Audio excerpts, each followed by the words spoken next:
Have you ever heard of a book that's hailed as a life-changing guide to wealth and also slammed as dangerous misinformation? It's one of the best-selling finance books of all time, and for decades, it's sparked a massive debate.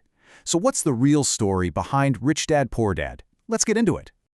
Oh yeah, you've definitely seen this iconic purple cover. When Robert Kiyosaki and Sharon Lechter put this out back in 1997, they didn't just publish a book, they unleashed a full-blown cultural phenomenon. I mean, this thing stayed on the New York Times bestseller list for over 6 years. That's just wild. And the numbers, they're just staggering. We're talking over 32 million copies sold all over the world. That's not just a bestseller, that's a cornerstone of the personal finance world. And the reason it caught on like wildfire? It all starts with a really simple but incredibly powerful story. See, that's the magic of it.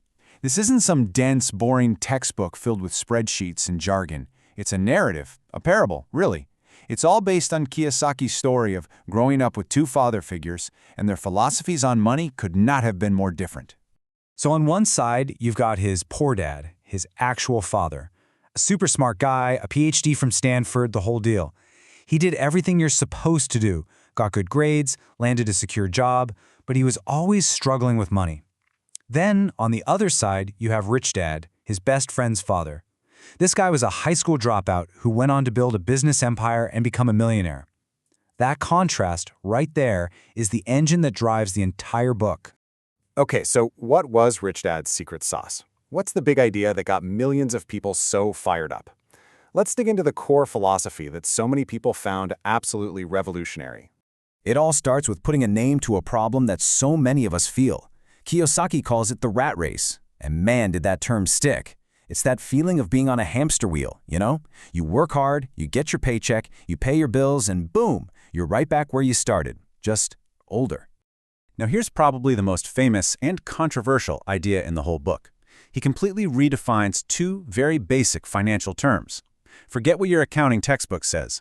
Rich Dad's lesson is brutally simple.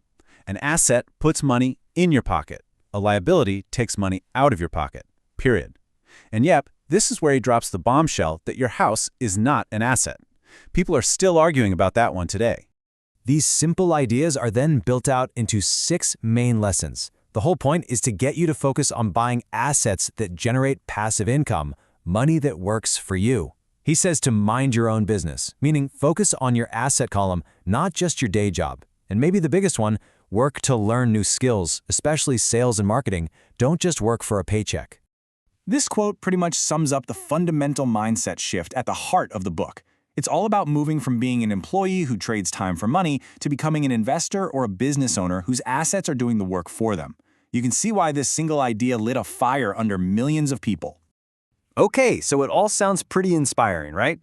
Well, this is where things get really complicated, because for every person who treats this book like a Bible, there's someone else who thinks it's absolute garbage. The controversy is just as big as its success. And the critics come out swinging with some really tough questions. Is this advice just dangerously simple? Is it pushing people to take reckless risks they don't understand? And maybe the biggest question of them all, was Rich Dad even a real person? So the criticism usually falls into a few key buckets. First, the facts. A lot of journalists and critics have argued that Rich Dad is probably a fictional character.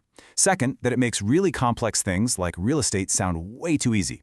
Third, it promotes some high-risk advice without really explaining the massive downsides if things go wrong. And finally, a lot of people complain that it's all hype and motivation without any actual specific steps to follow. And this brings us right to the great debate, which is really at the heart of this book's legacy. Is it a powerful tool that changes your mindset for the better? Or is it a guide filled with bad, even dangerous financial advice?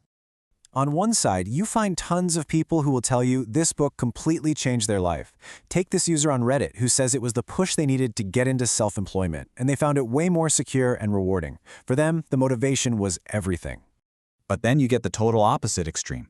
John T. Reed, a real estate investor himself, does not hold back. He calls it one of the dumbest financial books he's ever read.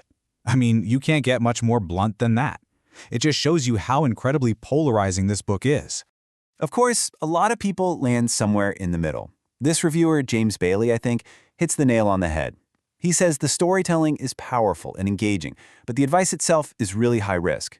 It's a way of saying, I get the appeal, but you gotta be careful. And here's another great take from a reader who basically separates the messenger from the message. They think the author's a bit sketchy, but the core idea of the book, building up your assets, is fundamentally solid advice. So let's just lay it all out. On the plus side, it's super motivating, it challenges those old school beliefs about money, and it makes finance feel accessible to everyone. But on the negative side, it definitely oversimplifies things, promotes risky ideas without the warnings, has some, let's call them, factual inaccuracies, and pretty much ignores how the real economy works. So, with these two sides clashing so hard, what are we supposed to take away from all this? How do you separate the genuinely useful ideas from the stuff that could get you into trouble? Well, here's where a lot of people seem to land. The book's real value isn't as a step-by-step manual. Its power is in its ability to just shatter how you think about work, money, and wealth. You could say it's not a how-to book, it's a why-to book. It's the starting pistol, not the roadmap for the entire race. And if you strip away all the controversy, you're left with some ideas that even the harshest critics would probably agree with. The idea that financial education is crucial? Absolutely.